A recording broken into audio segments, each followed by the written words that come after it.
അപ്പോഴേ രാവിലെ തന്നെ എന്നെപ്പോലെ എല്ലാ അമ്മമാരും നല്ല തിരക്കിലാവൂലേ. ആ തിരക്കിൻ്റെ ഇടയിൽ ഗ്യാസും കൂടെ കഴിഞ്ഞു പോയാലുള്ള ഒരവസ്ഥ ഒന്ന് ആലോചിച്ച് നോക്കൂ. അതൊരു വല്ലാത്തൊരവസ്ഥയാണ് കേട്ടോ. ഞാൻ പരമാവധി ആ ഗ്യാസിൻ്റെ കുറ്റി ഒന്ന് നല്ലോണം കുലുക്കി നോക്കി, ഒരു തുള്ളിയെങ്കിലും കിട്ടിയാൽ. പക്ഷെ ഒരു രക്ഷയില്ല, ഒരു തരി പോലും ഇല്ല കേട്ടോ ഗ്യാസ്. അവസാനം ഞാൻ ഒന്നും നോക്കിയില്ല, വേഗം ഞാൻ അടുപ്പത്ത് നമ്മുടെ മൺചട്ടി എടുത്തിട്ട് കുക്കറത്തെ കഷ്ണങ്ങൾ നേരെ അതിലിട്ട് കൊടുത്തിട്ടുണ്ട് കേട്ടോ. ലേശം ഉപ്പ്, നുള്ളു മഞ്ഞൾപ്പൊടി, നുള്ളു കുരുമുളക് പൊടി, അതേപോലെ തന്നെ ലേശം മുളക് പൊടിയും 2 പച്ചമുളക് കൂടെ ഇട്ട് ഞാൻ അടുപ്പത്ത് വെച്ചിട്ടുണ്ട്. കാരണം ചോറ് വേഗം ആയതുകൊണ്ട് അടുപ്പത്ത് വെച്ചതുകൊണ്ട് പിന്നെ അടുപ്പത്ത് തീയും കനലൊക്കെ ഉള്ളത് ഉണ്ടായിരുന്നു കേട്ടോ. പിന്നെ അതിലേക്ക് അരപ്പ് തയ്യാറാക്കണം.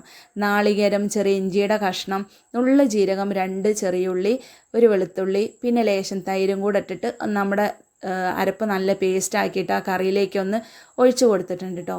പിന്നെ ചട്ടി അടുപ്പത്ത് വെച്ചിട്ട് നമുക്ക് കറി ഒന്ന് വറുത്തിരുന്നല്ലോ. ലേശം വെളിച്ചെണ്ണ ഒഴിച്ചിട്ട്, വെളിച്ചെണ്ണയ്ക്കൊക്കെ ഇപ്പം നല്ല വിലയല്ലേ. പിന്നെ കടുകും അതേപോലെ തന്നെ ഉലുവയും ഒരു വറ്റൽമുളകും കറിവേപ്പിലും കൂടെ ഇട്ടിട്ട് അതൊന്ന് പൊട്ടി വന്നൊന്ന് മൂപ്പിച്ചിട്ട് അത് നമുക്ക് അതിലേക്ക് ഒഴിച്ച് കൊടുത്തിട്ടുണ്ട് കേട്ടോ.